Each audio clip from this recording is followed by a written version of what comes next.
میں اللہ تبارک و تعالیٰ کی وہ بنیادی طور پر جو اسکیم آف دا ایونٹ ہے جس کو ہم سمجھتے نہیں ہیں. آج سے تقریباً 40-50 سال پہلے، 70 سال پہلے، 80 سال پہلے جو سمجھتے تھے کہ انڈیا جو ہے اس میں ہندو جو ہے اتنے سے تو کون بولتا ہے، ہندو تو آرام سے بیٹھے ہوئے پرسکون قوم ہے، تو وہ یہ اندازہ نہیں تھا کہ اللہ تبارک و تعالیٰ اس آخری غزوے کے لیے چیزیں تیار کر رہا ہے. اور اس میں 1925 میں جس وقت یہ بنی ہے ہندوتوا، تو کوئی سوچ سکتا تھا کہ اتنے سے چند لوگ جو ناگپور میں ٹریننگ لے رہے ہیں وہ ایک دن بھارت میں الیکشن جیت جائیں گے اور ان کو کوئی ہرانے کے قابل نہیں ہوگا. اگر اس وقت انڈیا اور پاکستان کی لڑائی ہوتی ہے، ہم سندھ میں بستے ہیں، تو ہماری تباہی آ جائے گی. اچھا. اور چین کی تباہی. پھر انڈیا کے اندر سب سے بڑی بات یہ ہے کہ جس جگہ پہ انڈیا لڑنا چاہتا ہے چائنا کے ساتھ، دو جگہ ہیں. ایک ہے اس کی آسام کی جسے چکن نیک کہتے ہیں، اور دوسرا ہے اس کا لداخ کی. ناظرین، لداخ میں بھارت اور چین کے درمیان جھڑپ نے پوری عالمی دنیا کی توجہ حاصل کر رکھی ہے. دونوں ملکوں کے درمیان کشیدگی ہے اور آج دونوں ملکوں کے وزراء خارجہ کا آپس میں رابطہ ہوا ہے. اور یہ صاحب، چینی وزیر خارجہ نے آج بھارتی ہم منصب اپنے ایس جے شنکر سے ٹیلی فون پر رابطہ کیا ہے. دیکھیں، آج سے تقریباً 8-9 مہینے پہلے جس وقت پینٹاگون اسٹریٹجی آئی تھی تو ہم نے سے بہت تفصیل سے گفتگو کی تھی کہ پینٹاگون نے اس پورے ریجن کے اندر اپنے لیے بہت سارے حلیف ہیں وہ اکٹھے کر لیے ہیں، اور پینٹاگون یہ چاہتا ہے کہ کچھ بھی ہو جائے، چائنا بے شک اچھی پاور بنے، اکنامک پاور بنے، ان کے ساتھ اس کی اکانومی ترقی کرے، لیکن چائنا جو ہے وہ کسی طور پر بھی انٹرنیشنل مارکیٹ کو کیپچر کرنے کے لیے نہ آئے، خصوصاً وہ مارکیٹ جس کے اوپر اس وقت یورپ کا اور امریکہ کا قبضہ ہے، خصوصاً امریکہ کا قبضہ ہے.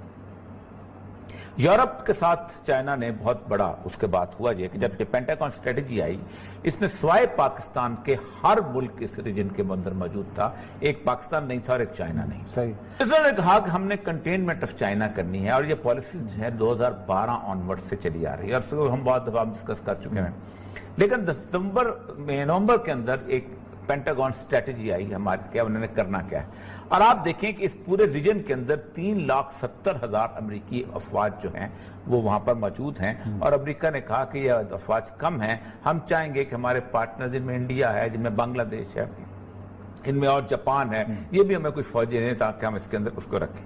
اور اس کے ساتھ ساتھ یہ تھا کہ امریکہ کی شپس بھی وہاں ہیں، کیونکہ بنیادی وجہ یہ ہے کہ چائنا اپنے سمندر سے جو چیزیں نکالتا ہے وہ جب نیچے سمندر میں آتی ہیں تو ایک انڈونیشیا اور ملائیشیا کے درمیان ایک چھوٹی سی ایک جگہ بنتی ہے جہاں سے جہاز گزرتے ہیں. یہ کچھ 15-16 کلومیٹر کی جگہ ہے، اس کو کہتے ہیں بلاکا کوریڈور. اس بلاکا کوریڈور سے وہ گزر کے وہ نیچے جاتے ہیں، اور اگر وہاں پر ایک بھی جہاز کھڑا کر دیا جائے تو اس کی حالت وہی ہوگی کہ جیسے ایران کی اسٹیٹ آف ہرمز کی ہے، کہ اس اسٹیٹ آف ہرمز پہ اگر ایک جہاز کھڑا ہو جائے تو پھر you a E who, Qatar who, Yemen who, blockage ہو جاتی ہے. پھر اور گوادر کی خوبی یہ ہے کہ گوادر اس بلاکیج سے باہر ہے، گوادر کھلے سی میں. گوادر کی دوسری بڑی خوبی یہ ہے کہ گوادر دنیا کی واحد نیچرل پورٹ ہے. باقی سب جگہ آپ کو مٹی ریت نکالنی پڑتی ہے اور کچھ عرصے اور پھر نکالنی پڑتی ہے، کہ یہاں یہ ہے کہ بڑے سے بڑا جہاز جو ہے وہ یہاں آ کر رک سکتا ہے. اس کے لیے انہوں نے کہا گیا کہ اب اس میں اس وقت دیکھیں، ایک بات یاد رکھیں، امریکہ ہو یا نیٹو ممالک ہو، نیٹو ممالک کو شاید نہ چاہیں لیکن امریکہ صرف ایک کام چاہتا ہے کہ جنگ چل پڑتی ہے، اور جنگ اس لیول پہ آ جاتی ہے کہ دونوں ملکوں کا مفاد جو ہے وہ ٹکرا جاتا ہے، اور ایک خطرہ پڑ جاتا ہے کہ چین اور انڈیا کے درمیان اگر لڑائی ہوگی تو پاکستان بیچ میں اس میں انگلف ہو جائے گا، اور پاکستان بیچ میں انگلف ہوگا تو پھر طالبان اور القاعدہ کی پوری کی بڑے اسٹیشن فوج آ جاتی ہے تو کشمیر، تو پھر ہم بیچ میں کود پڑیں گے، اور پھر ہم یہاں پر آپ انٹرنیشنل فورسز اتار دیں گے اور فار دا پیس کیپنگ. اور اگر پیس کیپنگ فورسز بھی اتار دی گئیں تو اگلے 50 سال تک 25 سال تک ایک کانفلکٹ زون بن جائے گا، تو چائنا زندگی میں کبھی خواب بھی نہیں دیکھ سکتا. اچھا. تو یہ ہے بنیادی منصوبہ. اس منصوبے کے اوپر انہوں نے انڈیا کو کہا ہے کہ آپ جناب آگے بڑھ کے نا اس پہ کچھ حرکت کریں. اب دیکھیں، انڈیا جو ہے دو طریقے سے اس میں ریئیکٹ کر رہا ہے. پہلے تو بات یہ ہے کہ دونوں کا اگر ہم کمپیریزن کر لیں تو انڈیا کا جو بجٹ ہے وہ تقریباً $70 ارب ہے ملٹری بجٹ، اور چین کا جو بجٹ ہے وہ 200 اس وقت جو ہے وہ $178 ارب ہے، تقریباً $100 ارب کا فرق ہے. اچھا، ان کو جو مین پاور ہے وہ 61 ملین ہے، ٹھیک ہے جی، 60 لاکھ کے قریب، اور ان کی 75 ملین کے قریب ہے. ایٹم بم ان کے پاس 120 سے 130 ہے، وہاں ان کو 300 کے قریب ایٹم بم ہے. ایئر کرافٹ جو ہے وہ 2663 ہیں، اور چائنا کی جو دوسری بڑی ایئرپورٹ بنتی ہے کہا جاتا ہے، اور 3749 ہیں. اسرائیلی کپڑے پوری کی پوری یہ تفصیل میرے پاس پڑی ہے. دوسری چیز یہ ہے کہ چائنا کے اندر کوئی کانفلکٹ زون نہیں ہے. ایک بنانے کی کوشش کی گئی، اور یہ جو بھارتی جنتا پارٹی میں آ گیا کہ اس خفیہ رپورٹ کے تحت انہوں نے کشمیر سے اپنے انٹیلیجنس آفیسر کو نکال کے چائنا میں ڈالا تھا، اور یہ سارا انڈین ہی کے اوپر تھا. تو اس کا مطلب یہ ہے کہ وہ معاملہ بھی وہاں خراب ہو جائے. چائنا میں کوئی ایسی اپ رائزنگ والی کیفیت نہیں ہے. پھر چائنا کا جو ایک جو ہوا ہے کہ موبائل جو لائف سٹائل ہے وہ بہت بدلا ہے. ان کا سٹینڈرڈ آف لیونگ بہت ریز ہوا ہے. چائنا میں اس طرح کی پاورٹی نہیں جیسی انڈیا کی پاورٹی ہے. پھر انڈیا کے اندر سب سے بڑی بات یہ ہے کہ جس جگہ پہ انڈیا لڑنا چاہتا ہے چائنا کے ساتھ، 2 جگہیں ہیں. ایک ہے اس کی آسام کی جسے چکن نیک کہتے ہیں، اور دوسرا ہے اس کا لداخ کی. چکن نیک کو کہتے ہیں سلگری کوریڈور.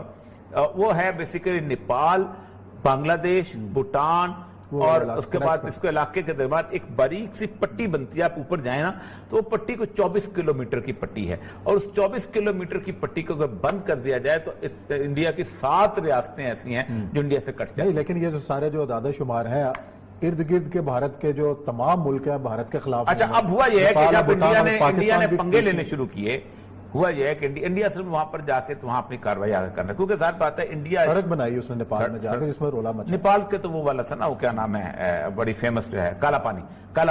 انڈیا کے اندر جو جن لوگ ہیں جو ان کے جو ہندوتوا کے خاص وہ ہیں، وہ سمجھتے یہ ہیں کہ یہ اب وہ جنگ آ چکی ہے کہ جس جنگ کا ہم سے کبھی وعدہ کیا گیا.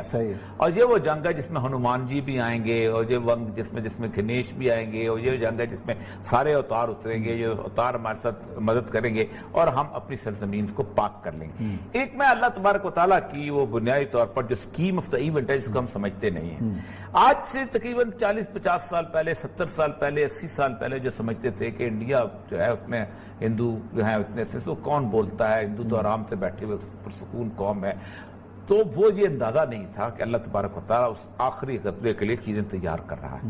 اور اس میں 1925 میں جس وقت یہ بنی ہے ہندوتوا، تو کوئی سوچ سکتا تھا کہ اتنے سے چند لوگ جو ناگپور میں ٹریننگ لے رہے ہیں وہ ایک دن بھارت میں الیکشن جیت جائیں گے اور ان کو کوئی ہرانے کے قابل نہیں ہوگا. اسی طرح پاکستان کے اندر ایک کیفیت ایسی بن جائے گی. کوئی سوچ سکتا تھا کہ 1947 کے اندر خاص طور پر ریڈ کلف جو ہے وہ کشمیر کو انڈیا کے حوالے کر جائے گا، اور کچھ نہیں تو پٹھان کوٹ ادھر راستہ نہ ملے. اگر پٹھان کوٹ نہ دیا ہوتا تو آج اس وقت کشمیر ہمارے پاس ہے، کشمیر بھی ہمارے ساتھ ہوتا.